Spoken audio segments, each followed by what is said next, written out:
Welcome back to the GSMC College Football Podcast. Just talked a little bit about Jaden Rashada. We're going to end by talking about the power conferences, who I think is the best power conference. We're going to start at the bottom, though. So right now, I'm only ranking the four power conferences. I'm not going to talk about the Pac-12 right now, at least until they get an eighth member for football. Then maybe they rejoin the conversation. But we're going to go with the quote-unquote Power 4 conferences now. And at 4, I have the Big 12 conference.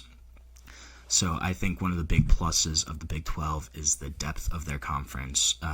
Pretty much since 2020, a different school has won the Big 12 every single season. Obviously, before that time frame, there was a long stretch where Oklahoma won every year pretty much during the Baker Mayfield time. Jalen Hurts, Kyler Murray, those seasons, Oklahoma really had kind of a stranglehold on the Big 12. But after that, after COVID, kind of seems like the Big 12 is pretty much anyone's game, especially after Oklahoma, Texas left for the SEC, really opened the door, left a power vacuum in the Big 12. Arizona State, BYU, Texas Tech, I think, are the front runners to win the conference this year. You never know, though. And all those teams, I think, are really strong programs, teams that could have really good seasons potentially. Texas Tech is an interesting one to watch. They went 8-5 last season, but they spent a bunch of money this year in the transfer portal, brought in a couple guys, just brought in another transfer in Stanford, DN David Bailey, who was really an All-American at one point, all Pac-12 guy. Really strong pickup for Texas Tech. So that's going to be a program to watch. Oklahoma State last year, they were a preseason favorite to win the Big 12 by a lot of pundits. Then they went 0-5 in Big 12 play. But that's a team that I think could bounce back. I think that just kind of shows how chaotic the Big 12 can be from year to year. I don't think there's any teams in the Big 12 that are really going to be dominant. I don't know if anyone's a legitimate championship contender this year. I think they obviously have teams that can make the playoff, maybe win their first round. I don't know if any Big 12 teams are going to make it past the first or second round of the playoff. I just don't know if they're talented enough top to bottom to compete with some of the heavyweights right now in college football. It's still kind of a question mark of who falls off this year. I think the bottom half of the league, Cincy, UCF, they're still kind of adjusting to the Big 12. I think they could struggle again. UCF, especially after losing Gus Malzahn to Florida State, that's going to be a program that may have a tough year. I think Colorado is going to be kind of a fun team to see their retooling. Obviously, losing Shedeur Sanders, losing Travis Hunter, those are going to be some big losses for them. They did bring in Caden Salter from Liberty, as well as five-star Juju Lewis at quarterback. So that's going to be an interesting team to watch. I don't think, though, that there's a ton of star power in the Big 12, which is one of the big reasons that I ranked them fourth. I think the ACC is third. ACC and Big 12, it was kind of a toss-up for me. But I think the ACC, one of the big things, they have more overall star power than the Big 12, more household names. I think they probably have about the same amount of depth in terms of teams that can have really good seasons.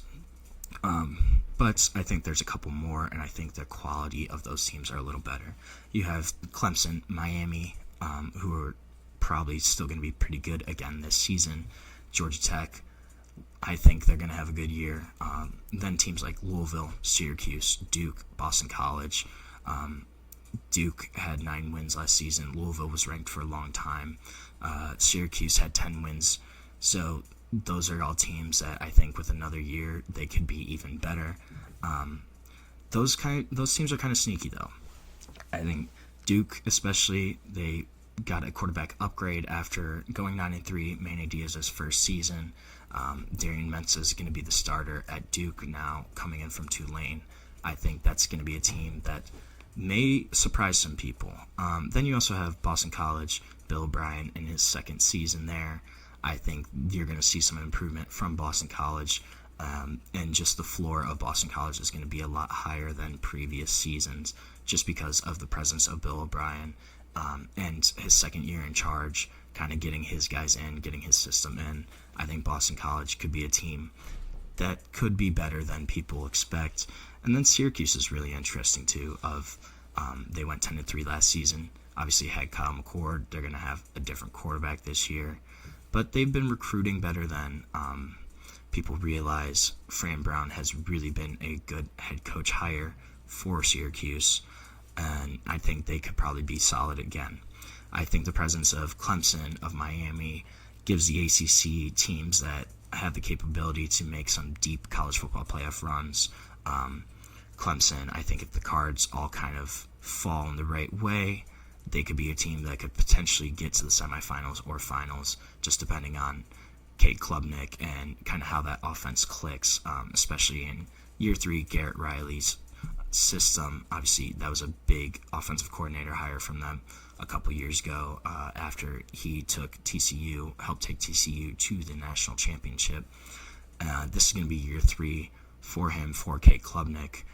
And that's going to be really crucial to see if Clemson can actually do anything. Just also the presence of Klubnik as well as Carson Beck. There's some top quarterbacks in the ACC that I think make them a little more watchable, a little stronger than the Big 12. The middle to top part of the ACC, that kind of range of teams 3 to 6 or 7, I think that's going to be really fascinating to watch. Just with some of those teams I mentioned, the Dukes, as well as I think Georgia Tech could have a really solid season. They had some really tough games last year. They almost beat Georgia. Had a really strong opener against Florida State, who obviously struggled last season. But I think that kind of middle to top part of the league is going to be really interesting. And another team who I haven't talked about is a team that made the playoff last year in SMU. They should not be forgotten. They have Kevin Jennings coming back. Obviously had a tough first-round matchup having to go to Happy Valley and play Penn State at home in a game that was freezing. And then I think Florida State, just kind of what happens with Florida State. Are they going to look more like their 2023 self where they went 13-0 and almost made the playoff? Or are they going to be more of the 2024 version where they went 2-10, did not look anything like a powerhouse program, just really looked bad. Just the entire year, Florida State really looked rough. Are they going to bounce back? Are they going to kind of stay down towards the bottom of the conference? That's going to be really interesting. So I went back and forth between number 2 and number 1. I have right now the SEC as the second best conference. And there's a few reasons for this. I think the SEC this year really only has 2 teams that are legitimate championship contenders in Texas and Georgia. Alabama is going to be interesting to watch. They really struggled in Kalen DeBoer's first season, went 9-3, but they didn't look like Alabama teams of past. Obviously, that was kind of going to be expected after Nick Saban left, but that's going to be a team to look at. Again, with Texas and Georgia, though, they both are going to have new starting quarterbacks. Arch Manning going to take over at Texas. Probably going to be Gunnar Stockton at Georgia. Ryan Puglisi is still kind of in that competition. But then, Texas A&M, I think, will have a good year. Mike Elko, I think, is a really solid coach for them, and has really kind of found his footing in terms of recruiting Texas and recruiting that state, and he's kind of starting to pick momentum back up. I think Ole Miss and Tennessee are kind of going to be really big question marks, especially after Tennessee with losing Nico. What's going to happen there? Who's going to be their starter? I am kind of curious about South Carolina and LSU. South Carolina went 9-3. I think they're kind of a team with an upward projection. Lenore Sellers is going to be a really fun quarterback to watch as he continues to grow. LSU, Garrett Nussmeier is returning. He was one of 6 quarterbacks last year to throw for over 4,000 passing yards. And they're going to be a team that I think is going to bounce back, probably win a couple games. more than they did last year, maybe be 10-2, somewhere around there. But it really kind of feels like a transition year for the SEC this year. Just some of those programs that have been pretty strong in years past kind of are retooling, had a lot of guys leave. Ole Miss especially, they had a bunch of dudes declare for the draft. Most of that team from last year is going to be gone. So I think this is kind of a transition year for the SEC. I do think that the bottom of the SEC, though, is probably a higher quality than the bottom of the Big Ten. I think when you're looking at, Kentucky, Mississippi State were at the bottom of the SEC last year. I think those teams are better overall than Purdue, Maryland, Rutgers, the teams that were at the bottom of the Big Ten last year. However, I do have the Big Ten as number one.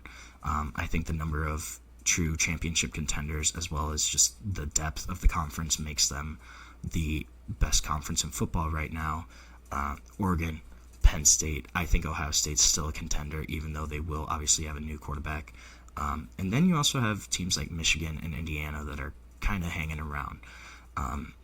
Oregon and Penn State in particular, they really return a lot of pieces. Oregon's been really strong and just retooling each year. They will have a new quarterback in Dante Moore, but they've had a new quarterback the past few seasons and have seemed to kind of transition really well in between quarterbacks. Penn State obviously will return Drew Aller, return Katron Allen, Nick Singleton. Will still have a really strong defense. That's going to be a team that's I think this is a make-or-break year for Penn State. Michigan, I think they're going to be kind of an interesting team. They really had a strong finish to last year. Did not have a great season overall, but finishing strong, beating Ohio State in Columbus, as well as beating Alabama in the ReliaQuest Bowl. They have a ton of momentum going into the season, as well as now Bryce Underwood is on campus in Ann Arbor, number one quarterback of 2025. I don't know if he'll start right away, but I think we're going to see him really early into the season. And if Michigan's quarterback play improves slightly even, they really had poor quarterback play last year. I think if they have even average to above average quarterback play, they're going to be a team that win total is going to increase again. Indiana had a 10-win season last year, made the college football playoff. It's going to be year 2 for Kurt Cignetti. I think they have a more talented quarterback this year in Cal transfer Fernando Mendoza, who had some really great moments last season for the Cal Bears. But I think Indiana is going to be a team. They're still going to be around.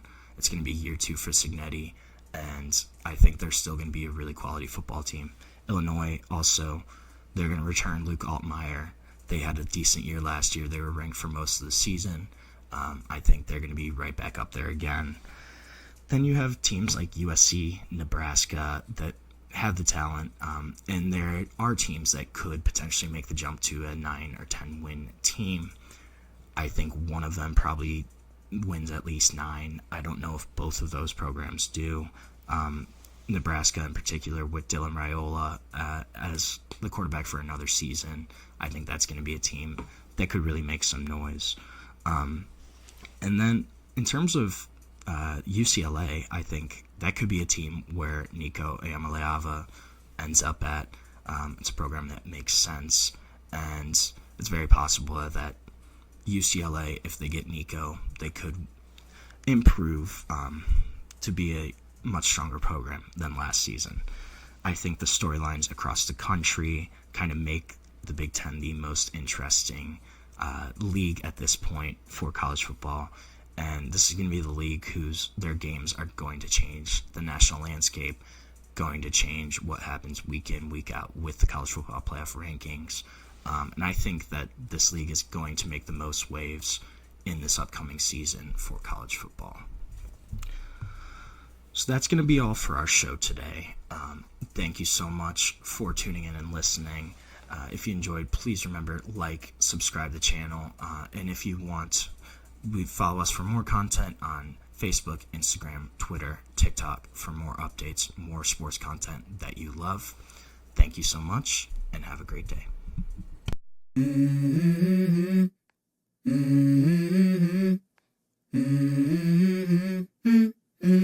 Let's go.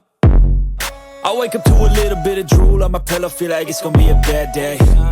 Yeah, I'm tired of shit, and the coffee ain't hit yet, damn, ain't that great. I don't wanna go to